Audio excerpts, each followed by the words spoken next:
Good morning, everyone, and welcome to our lessons from the first year of the South Dakota Teacher Apprenticeship Pathway webinar. My name is Catherine Pratt. I work with Regional Education Laboratory Central, or REL Central, as a co-lead of the South Dakota Partnership. And before we begin, this session is being recorded and all participants have been muted upon entry for the best sound quality possible. So we will circulate a recording of the session over email to all who registered. Please enter any questions using the chat panel, and we'll have time for Q&A at the end of the session, but we'll also do our best to address as many questions as possible during today's meeting. So today's webinar is connected to our learning from the design and implementation of the South Dakota Teacher Apprenticeship Pilot, which brings together stakeholders from the South Dakota Department of Labor and Regulation, South Dakota Department of Education, Dakota State University, and Northern State University to strengthen the teacher pipeline in South Dakota. Next slide, please. And before we get started, I'd like to do a quick poll so that we can all get a sense of who is on the call with us today. You'll all be introduced to our speaker shortly, but we'd like to hear from you all in the audience about your role and where you're calling in from today. So we will put up a poll in just a second. And when we do, please select the category that best describes your professional role and where you are joining from. And then we'll share a quick summary. So we'll leave that up for just a moment or two. All right, it looks like we have mostly folks who are represented by the other category, but also about 30% educator preparation program staff and some state agency staff and a few district or school administrators.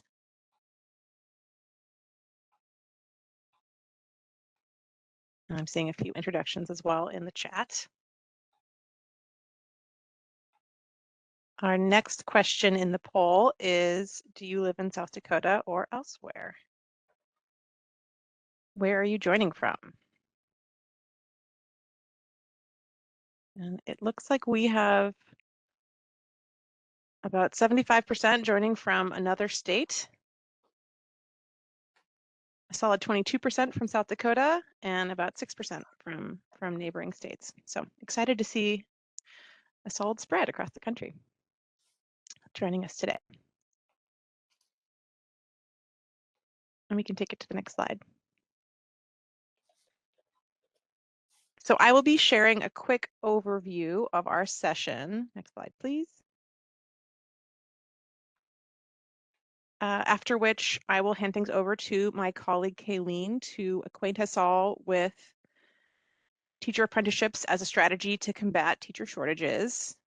We then have a panel discussion followed by question and answers from you all in the audience before we close out. Next slide. So this slide summarizes our objectives for today. To address these objectives, we will first be hearing from Kayleen Healy, who will be sharing about teacher apprenticeships as a strategy to combat teacher shortages, as well as an overview of the South Dakota Teacher Apprenticeship Pathway and how REL Central has supported the program to collect and use data from participants in the program. From there, we will hear from our partners in South Dakota, including the South Dakota Department of Labor and Regulation, South Dakota Department of Education, Dakota State University, and Northern University, who developed and are implementing the South Dakota Teacher Apprenticeship Pathway to share lessons that they have learned along the way. So with that, I will hand it over to my colleague Kayleen to get us started. Thank you, Catherine. I'm Kayleen Haley from REL Central and co-lead of the South Dakota Partnership we're discussing today. So I'm going to share some background information on SDTAP and teacher apprenticeships in general. Next slide. For those who may not be familiar, the Regional Education Laboratories, or RELs, are funded by the U.S. Department of Education's Institute for Education Sciences. And the RELs are intended to build the capacity of states and districts to generate and use evidence from research to inform their decision-making and improve student and educator outcomes. The Central region includes the 7 states shown here, as well as the Standing Rock Reservation in North and South Dakota. Next slide. So our motivation for today, as in many other states, schools and districts in South Dakota are struggling to attract and retain teachers. The most recent data had over 350 open positions across the state. Many schools have, had trouble filling open positions before the pandemic, and have continued to receive few applications for open positions since. And this is an issue that is affecting both urban and rural districts across the state. Next slide. So SD-TAP was developed as a statewide response to this shortage. Teacher apprenticeships are a relatively new innovation. The first registered teacher apprenticeship program was approved in January 2022 in Tennessee. And since then, the number of states with registered apprenticeship programs has grown to at least 37. It may be more, that's the most recent number I could find. But the theory of action behind teacher apprenticeship programs, including SD-TAP, is to tap into a potential stream of aspiring teachers, that is, people who are currently working as teachers' aides or other school staff in a state, and help them to become fully certified teachers. Because apprenticeship programs are still new, we don't yet know whether they're associated with positive outcomes, such as reduced teacher vacancies and higher retention rates. But the hope is that such programs will increase students' access to qualified, well-prepared teachers. Next slide. The U.S. Department of Labor sets the registered apprenticeship standards, which the SD-TAP meets. These include apprentices being paid a progressive wage as they complete their training. Their training includes completing a state-approved educator preparation program and working under a mentor teacher for at least a year. Apprentices often live in the community that a school serves, which means apprenticeships create a pathway into the profession for people who reflect the community's diversity and strengths.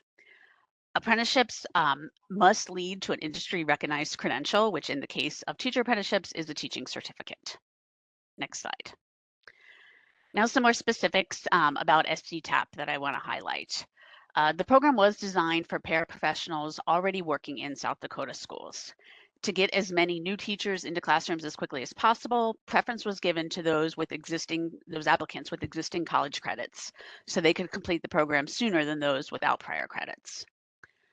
Apprentices can complete the entire degree online, with most classes offered in an accelerated 8-week format, so that apprentices can take fewer classes and therefore keep track of fewer assignments, fewer deadlines per term.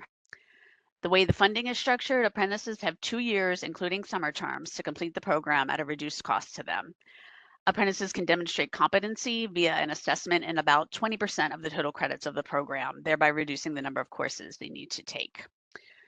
SD-TAP is funded through a combination of grants, state appropriations, and state allocations. And the program is open to paraprofessionals and other school staff statewide. We'll see a map on the next slide of current apprentices.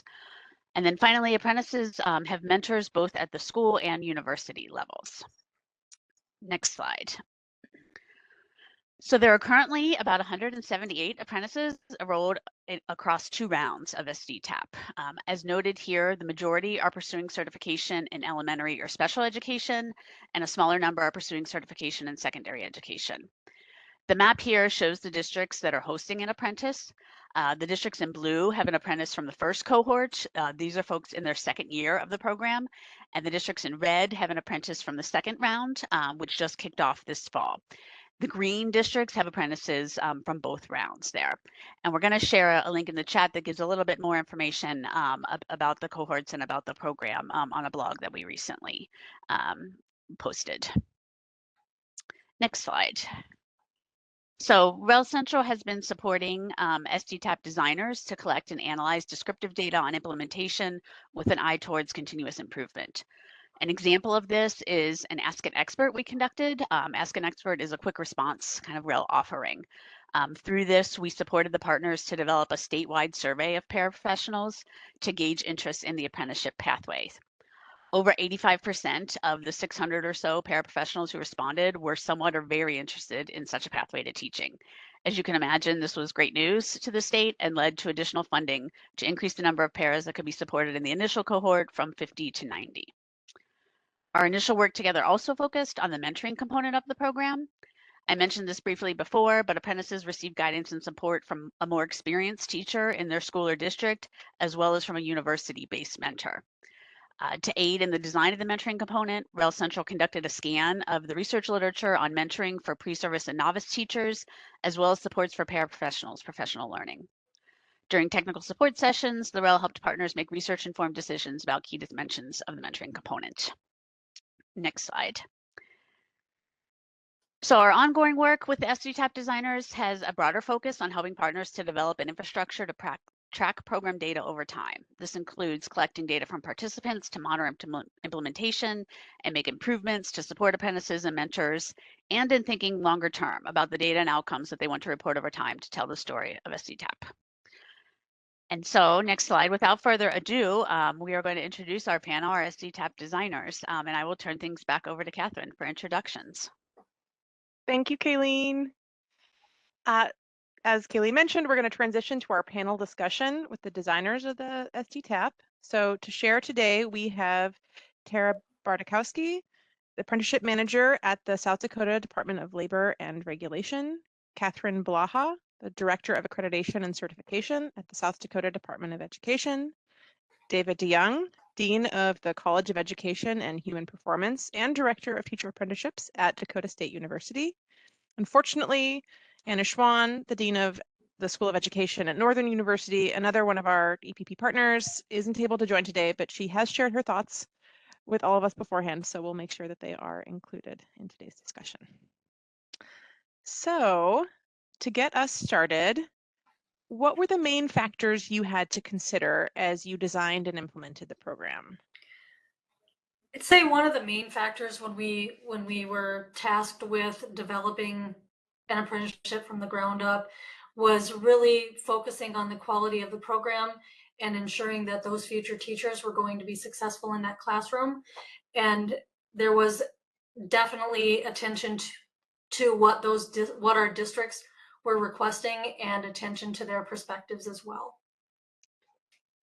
I think too, the awareness building too of that, just what Catherine was talking about when you talk about a teacher apprenticeship program, a lot of times what people think is that it's maybe watered down or it's not still high quality. And, you know, in South Dakota, when small schools or a small state, when they don't have anybody to fill teacher vacancies, they have to use long-term subs or those who might not be qualified. So a program like this, making sure to share that it is high quality and they are still getting the same education that somebody who goes to 4 years regularly, you know, on a traditional route, they're getting that same education and getting the same, you know, certificate to be able to teach. It's also important to make sure to share and raise that awareness too. And if I'm thinking about how the whole South Dakota teacher apprenticeship pathway started, one of the most important things that happened right away was we brought in multiple partners from all over the state. So, you know, the Department of Education was on board right away. The Department of Labor was on board right away. We brought in the South Dakota Board of Regents because we needed them as a partner. And then obviously the REL started to become like the glue, you might say, of all of our state partnerships. So, you know, as I look back, if we would have left out even one of those partners, we would not have been as successful and it wouldn't have gotten launched as quickly as it did. So I'm thankful for everybody kind of jumping on board, and we all had these monthly meetings and we're like, let's figure this out. And that's really what happened. As follow-up to that, were there resources or relationships that you found particularly useful in launching the SDTAP? Yeah, I mean, I'll just go back in with the REL. What they helped us determined, like you said, we didn't ask an expert right away because we all sat around and we had no idea how many paraprofessionals in our state actually wanted their teaching degree. So we created this survey and we're like, all right, in order to reach the paraprofessionals, we had to go through the Department of Education to send the survey to the principals, who then forwarded the survey to the paraprofessionals.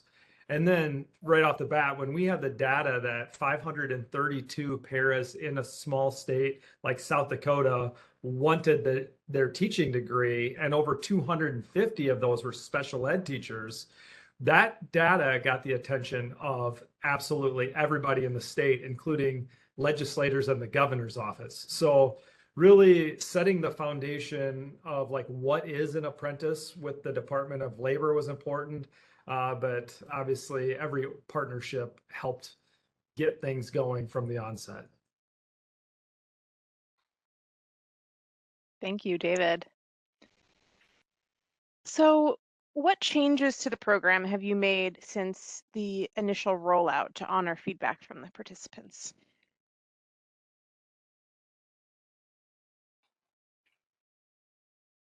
On DOE side, we were responsible for the primary mentors, or those mentors, teachers that were in the local school districts and schools.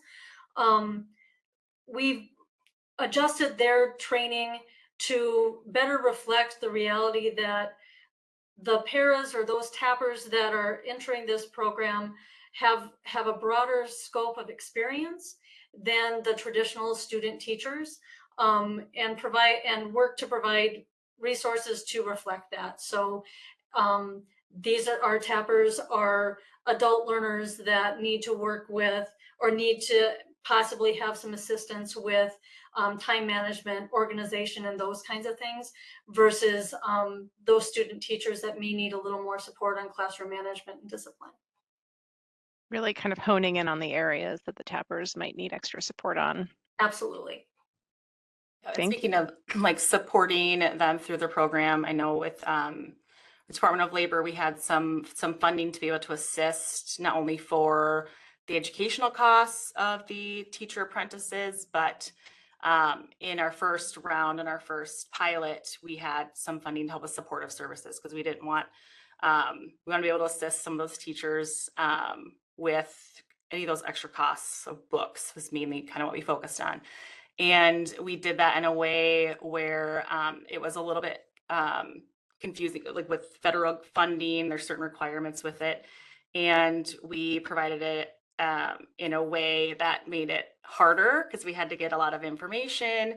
And then as we went through that first cohort, we realized that not all the teachers were getting the funding that we allocated for them, because we wanted to be able to support up to a certain amount of funding. And they either weren't able to get the amount of funding that we thought they could get, and it was really difficult and a lot of work for them to be able to get the funding. So we did shift that now for this next cohort of teachers and put more of that money towards the educational costs to be able to help support and still get them that funding, but make it a little easier for them to not have to go through so many hoops to get some of that support. So that was one thing that we did in our end, because we knew it was a little bit of a headache and harder to do. So Yeah, we great. still wanted to support them through it. Those were great changes. Also, we had to first figure out how are we going to get feedback from all of these teacher apprentices all over the state. And we've really found that two ways worked best for us. One was through surveys, mostly led by the REL and the Department of Labor, working together on some surveys to figure out, like, hey, how's it going? What's going well? What do we need to change? The second thing that we learned with all of these teacher apprentices is that having one point of contact at the university was important, not to overwhelm them, because they're full-time working and they are averaging over 13 credits every semester that they're taking. So they don't have much time to mess around. So our professional advisor became like the main source of gathering feedback from them. And we had one person that advised all of the teacher apprentices. And, one thing that we learned from the very beginning, the REL helped us set this up correctly, in that we changed all of our online classes that were 16 weeks down to 8 weeks. And the reason that was important, because if they were going to take 4 classes, let's say in the fall semester, rather than having 4 different deadlines, 4 different content areas, we split it up where we have 8-week sections where they can take 2 classes in the first 8 weeks, 2 in the second 8 weeks. Even though they're more intense, all the content is still in there. We had to set it up correctly, and the REL helped us do that. And that was a pretty big lift, because we had to convert over 50 courses to do that. But with funding from the Department of Labor, we were able to pay our professors to do that. So that worked. Another thing that we heard from our teacher apprentices was the secondary mentors who are reaching out to them between 2 and 4 times a month. That was overwhelming to them, because it felt like it was one more thing that they had to reply to. So we pulled back on that, and we had our secondary mentors be more of like a listening ear and supportive rather than adding one thing. Other things we've done differently is how we onboard them, especially with technology. And, last week we just had one of our professors lead an hour-long session that was recorded about how to use the technology in our courses. We've also had our professional advisor map out every course that they'll take in their 120 credit degree before they register for their first class. So that way they actually can get a whole entire idea of their program as well. One thing that we're working on right now is as their student teaching, and we're setting that up, they still need to be paid as a student teacher. So that's a requirement of an apprenticeship. So we're working with principals now to figure out how to make that happen in their district. So those are just the highest level things that we've changed since this started. I'd like to add too, in connection to the payment piece while they're student teaching, on the certification side of the state, to make it a possibility for our student teachers to get paid. There have been 2 different permits that have been created that help support this program too. The basic traditional student permit, which just allows the districts to provide a stipend if they wish to, with no extra expectations on the student teacher than the normal student teaching experience and requirements. And then the advanced student teacher permit, which has extra caveats that the student teacher has to meet, as well as sign off from the university saying that they're a really high flyer and could hold their own in a classroom as a teacher of record. If someone would hold that advanced permit, then they would be eligible to sign a contract with the district in those cases of a shortage, and be able to draw a teacher salary at the rate that the district agrees with as local control. Yeah, and Catherine, your timing of that at the Department of Ed helps so many teacher apprentices in the situation of needing to get paid, where most of our teacher apprentices are on the advanced student teaching permit and being paid as the instructor of record already this semester. It's been a nice marriage. Mhm. Absolutely. You all are describing some strong teamwork. I think both in data collection, like making sure that you're gathering data from participants and leveraging everyone's relationships to do that, but also really listening to that feedback. And, as David mentioned, this program did come together relatively quickly. I think you all have been very open to feedback from participants on small changes you can make to make sure that their experience is a little smoother. So thank you for sharing. What would you say are your key successes, and what do you attribute them to? I think part of the key success is that we're recognizing that we've got quality candidates that are dedicated and loyal to the districts and communities that they're serving already, and that through life circumstances they have credits and college experience, but they don't have a final degree.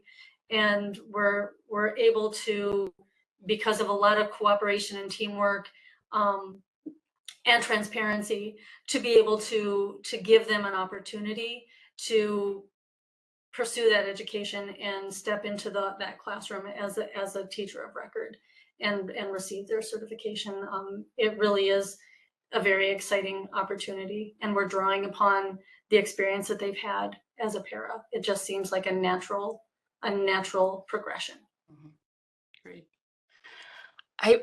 From my point of view, I feel like one of the biggest successes of this program and why it's so successful is really because of the partnerships that were established right away. And I know, David talked about this, about us kind of coming together and this kind of going really fast. It didn't feel fast in the moment, just so everybody knows it felt like it was like, let's figure this out, or how do we figure this out? But having the right people in the room and having lots of conversations and how can we make this work And I think what we learned from other states, and we were doing a lot of research and like, what did other states do? What were some of their lessons learned?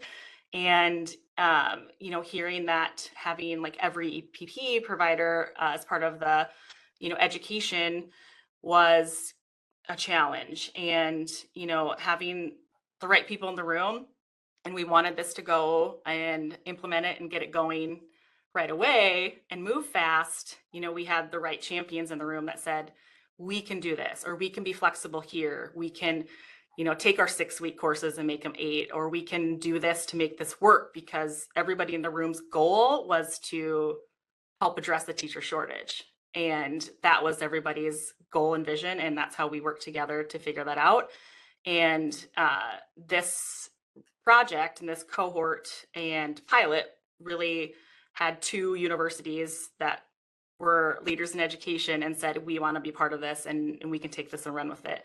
And the whole teacher apprenticeship revolves around those 2 universities and those courses. And that made it a little easier when it came to implementing a program like this, just speaking in apprenticeship language. And it gave us an opportunity to see how things like this can work, and these partnerships can be built for other opportunities for apprenticeship down the road when it comes to other you know, projects or needs like healthcare, things like that. We can use other universities to be able to lead those efforts.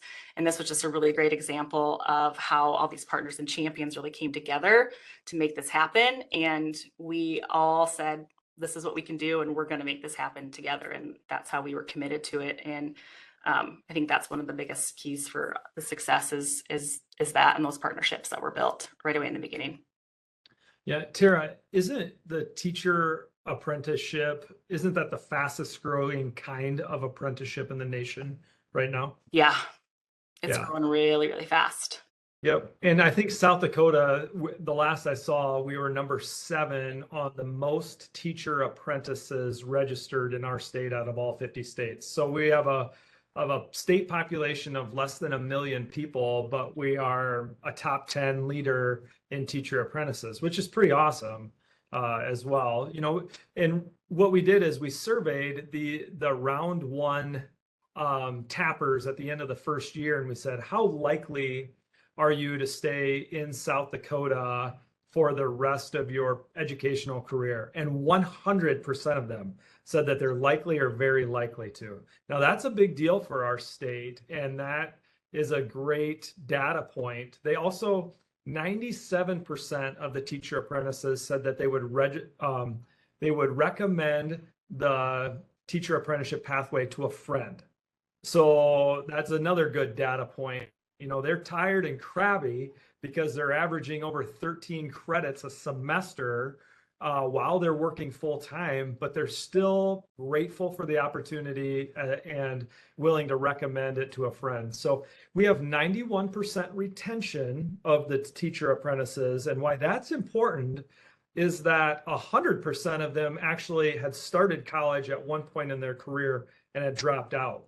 Because we had so much interest, we had 299 applicants for the first 90 spots, and we could prioritize the people closest to degree completion. So they had to have about 2 years of classes done in order to like make the cut, you might say. So that we're helping a lot of stuck people get their teaching degree. And right now their cumulative GPA is over 3.6.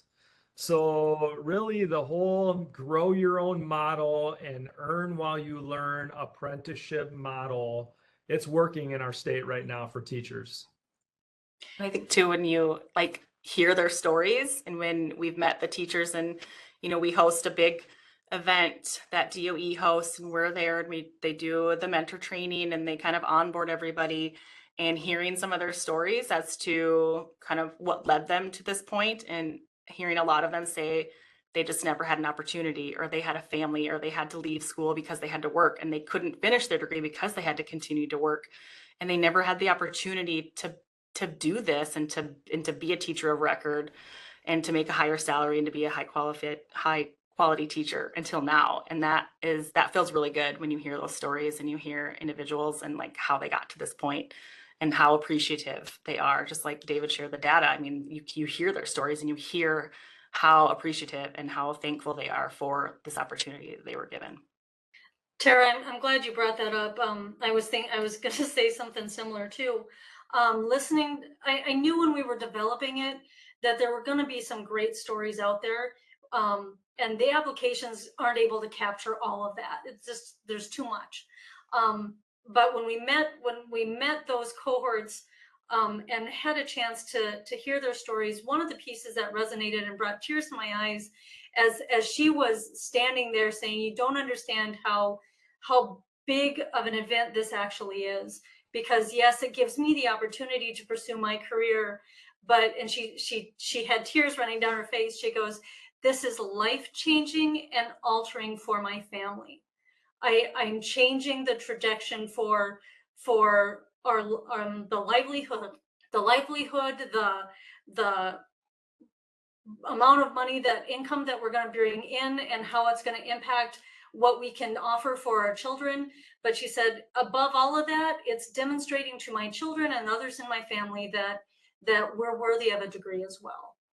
Yeah, and we're not only just impacting those individuals, this is not only impacting the individuals that are in the program, creating a better life for them, but we're creating a better education for my kids and our kids in South Dakota, that these individuals are already there. They already know our kids. They already know the kids in their districts, and they're invested and they're committed to their communities. And now they have an opportunity to continue that and to be that quality teacher for the kids in South Dakota. And that is just going to make a huge impact long-term for us. And yeah, it's exciting.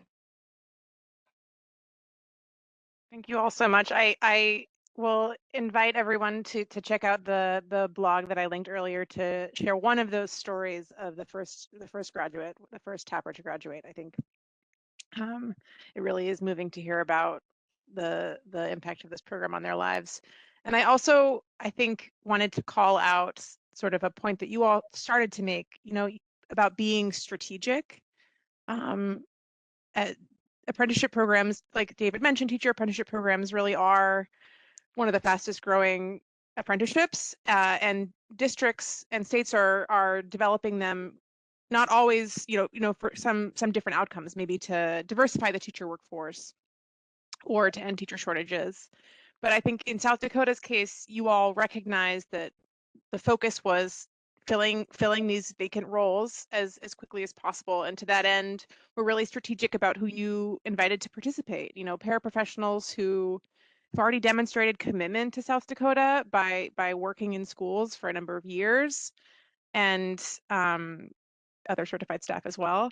And also those, you know, with the aim of getting these roles filled quickly, those that have some credits to bring to their name that already, so that we know that they can finish the program relatively quickly. I think those are two decisions that you made along the way that really kind of tailored the program to your context in a nice way. So in our final question, what advice would you offer to other states as they launch a teacher apprenticeship program? I'll start on that Right one. people in the room. David. Yeah. So, I mean, I talked to North Dakota. Now, if you want to start with a state that's doing it really well, our friends up north are crushing it. And when I talked to Lori Matsky about that, she said, start working on sustainable funding right away. And, you know, being a couple of years into this journey, she was absolutely correct on that. So, what happens is you need sustainable funding to offset some of the tuition dollars that go into paying and helping them get their degree. So another thing that, you know, I think about right away is like work with your REL in your region, because they started helping us get connected with key people in Wyoming or in Iowa or in Missouri or in Tennessee. I talked to all those people and I'm like, hey, help me out. We're going to start this. And what did you do right? And what did you do wrong? And people can tell you right away, and you can avoid some of the pitfalls that other states stepped on and stepped into So if you want to talk to us in South Dakota, we are more than happy to help you get your apprenticeship started or fine tune it as well. And then the other thing I would say is swallow your ego, because once this goes well, I'm just going to be really frank on a national webinar.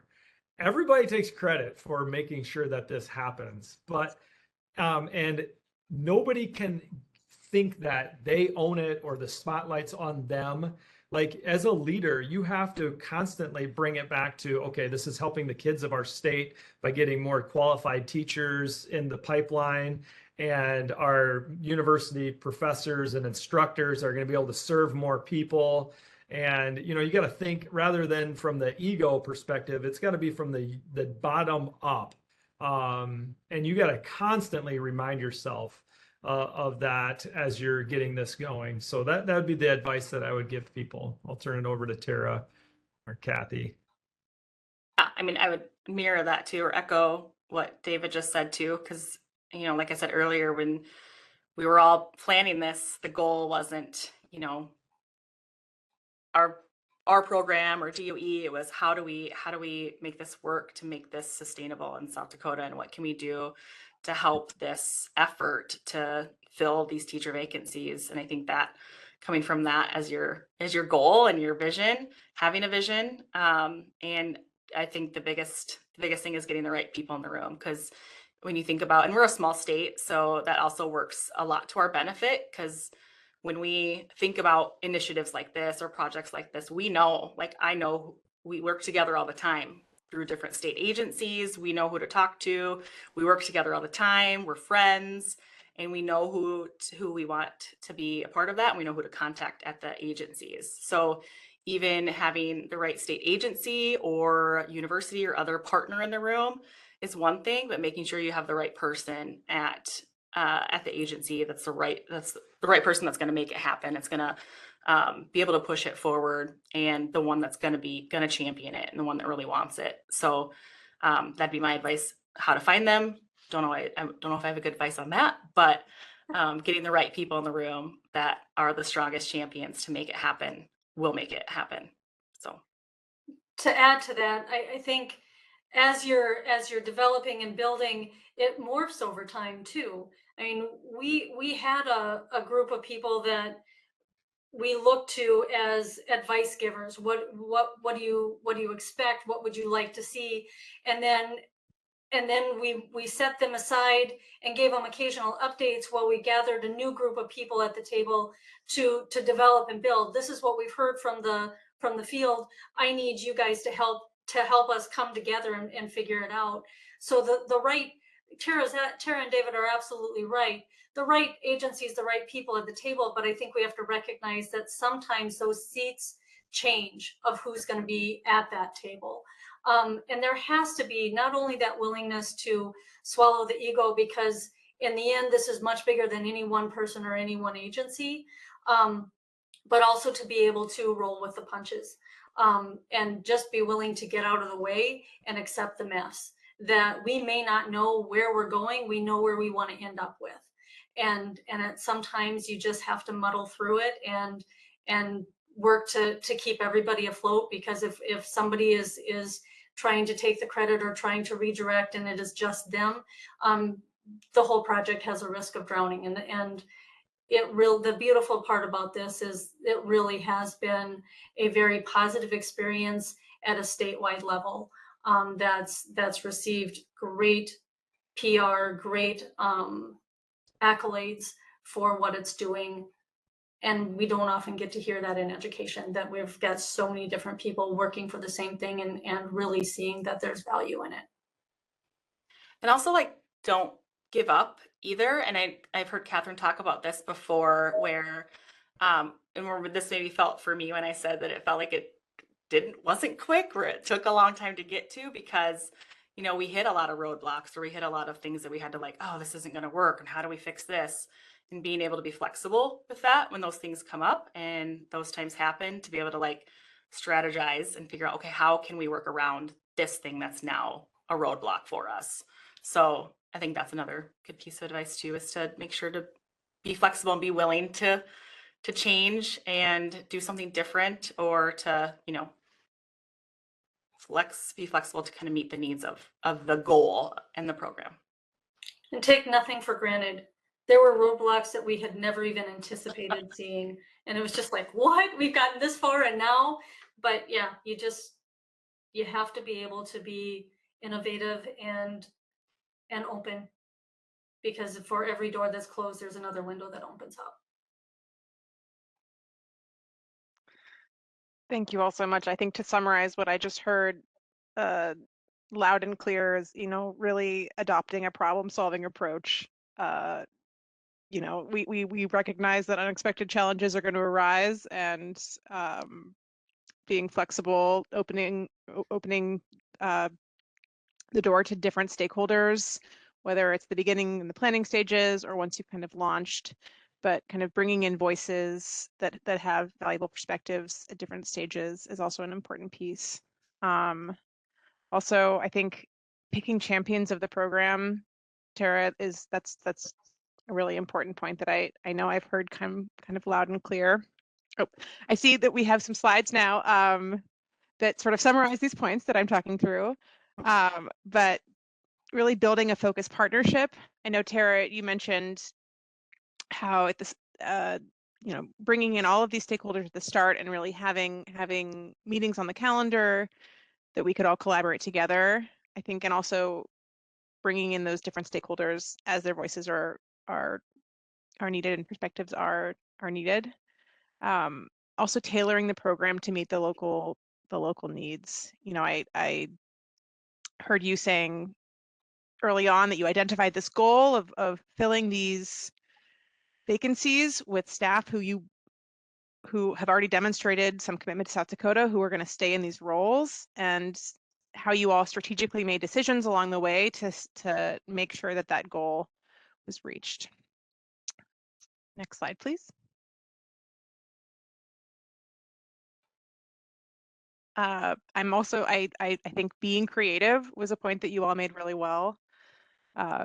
Being flexible,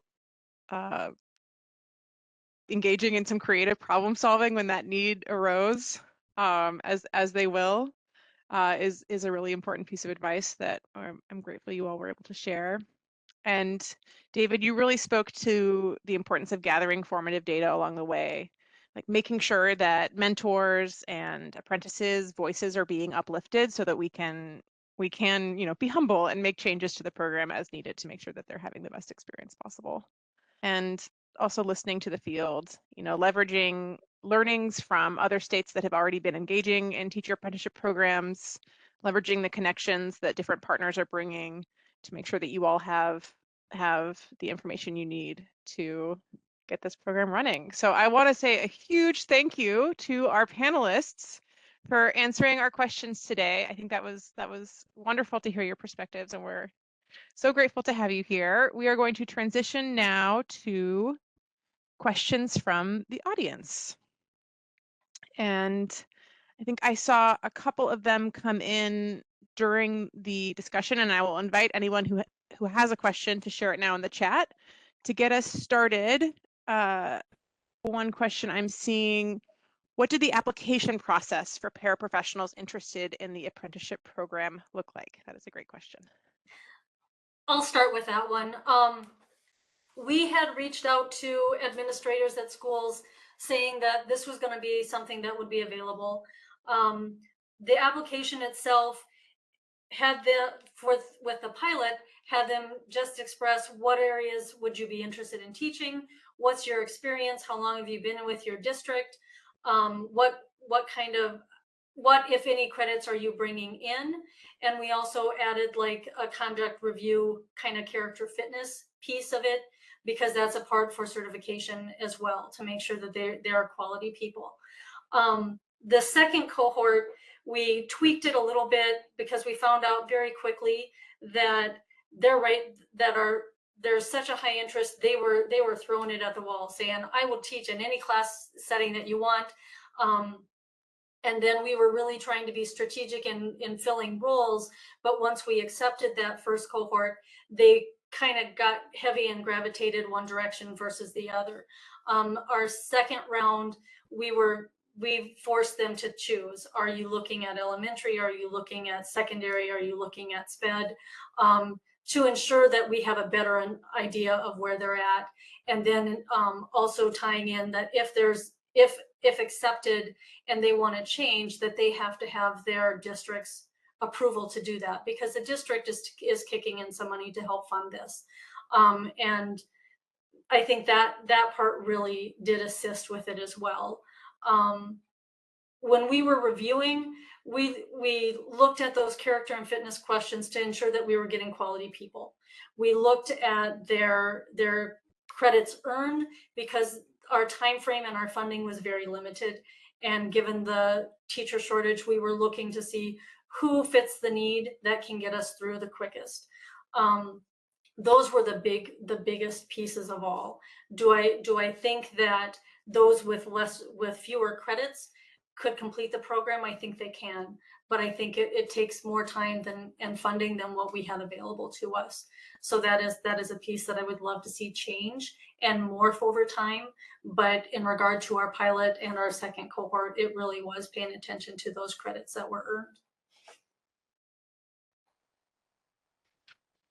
Yeah, the only thing I want to add on that is that the South Dakota Department of Ed took the lead with the application process, and Dakota State and the Department of Labor stayed in our lane. We let them handle it. And that's one thing as I look back on how things played out, when everybody stays in their lane and trusts each other to get a task done. That's worked out pretty well for us. Following that, when we made we didn't pare it down to the 90 or we had a list of these are potentials, and we handed it over to the university saying, I know it's a lot of work. Could you do a quick analysis of where they're at to give us a better idea of who's going to come back with how many credits that they need? It was a huge task. And there wasn't a lot of time for turnaround in either one of the sessions, but our university partners stepped up and had it taken care of. And without that partnership and that trusting, we wouldn't have gotten where we are. Thank you.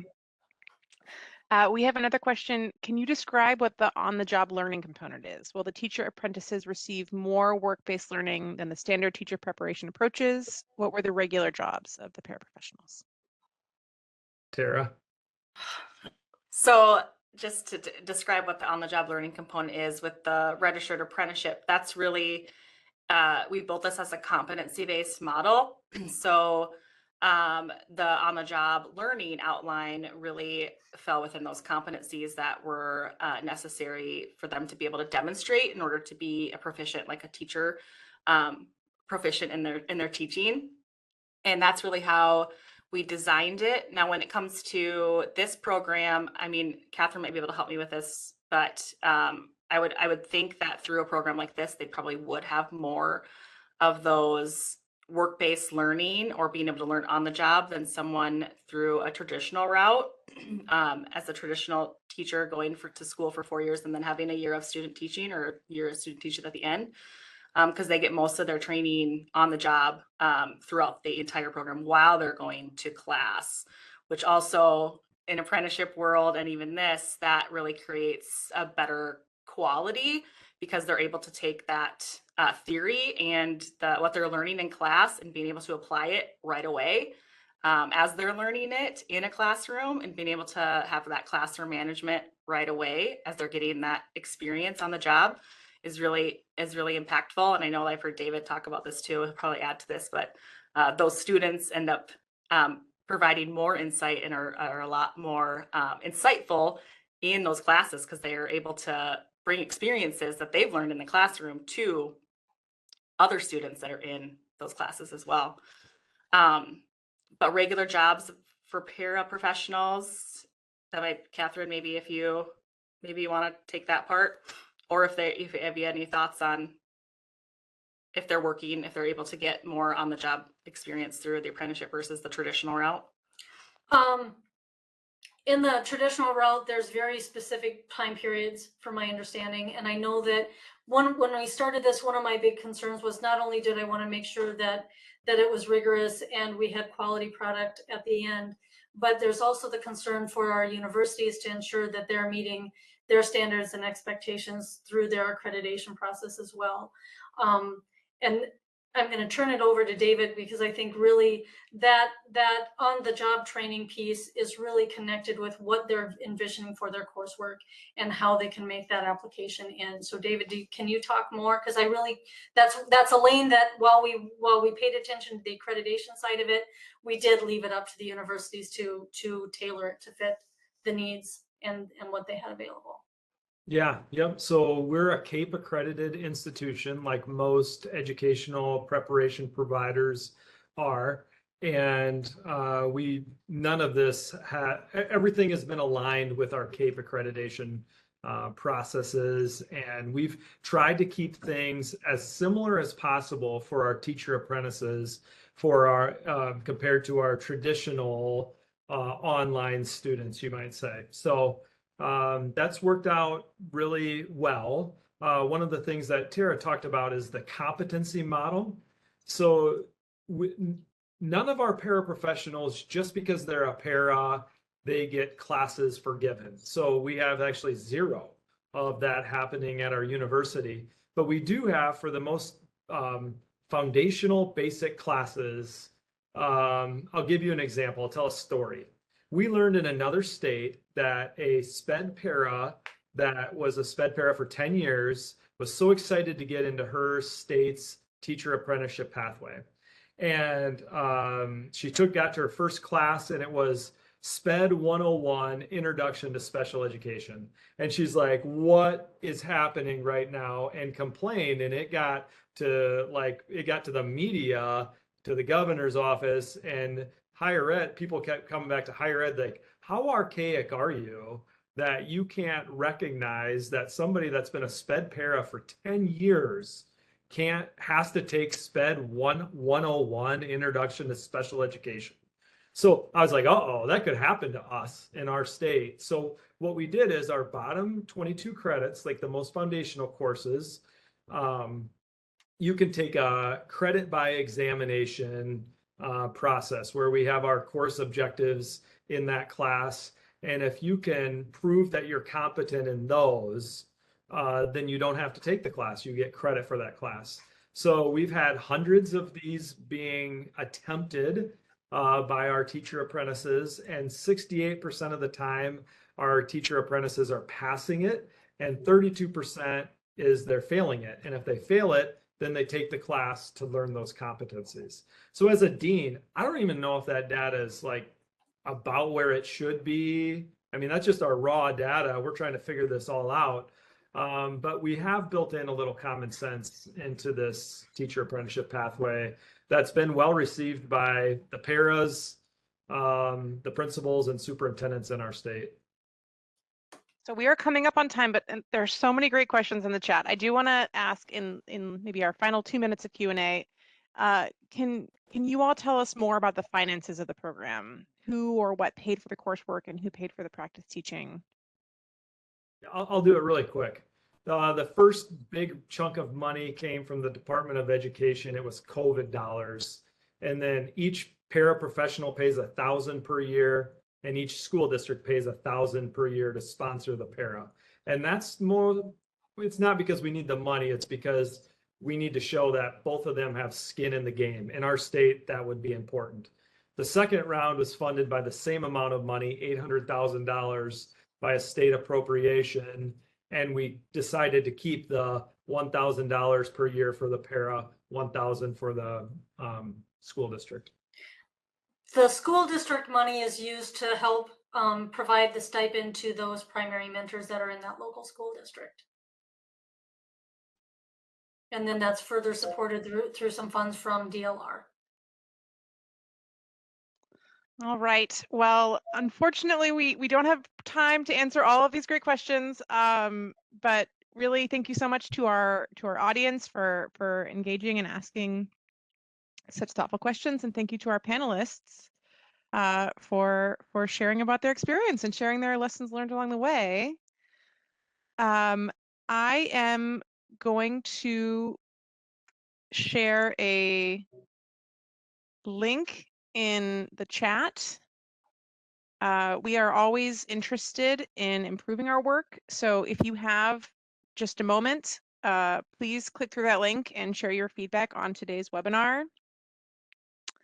We are planning to circulate an email with the recording of this webinar as well as the materials, the slides that we walked through to those that registered. And there will be, this is also going to be available online for those that didn't attend if you would like to pass this along to a friend or colleague. And I think before we log off, I want to say a huge thank you to our wonderful presenters and to all of you for joining and asking such thoughtful questions. And please feel free to contact us. The email address below, relcentral@mathematica-mpr.com.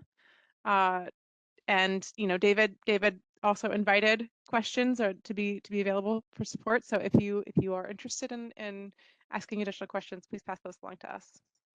And thank you again for joining and making today such a great session.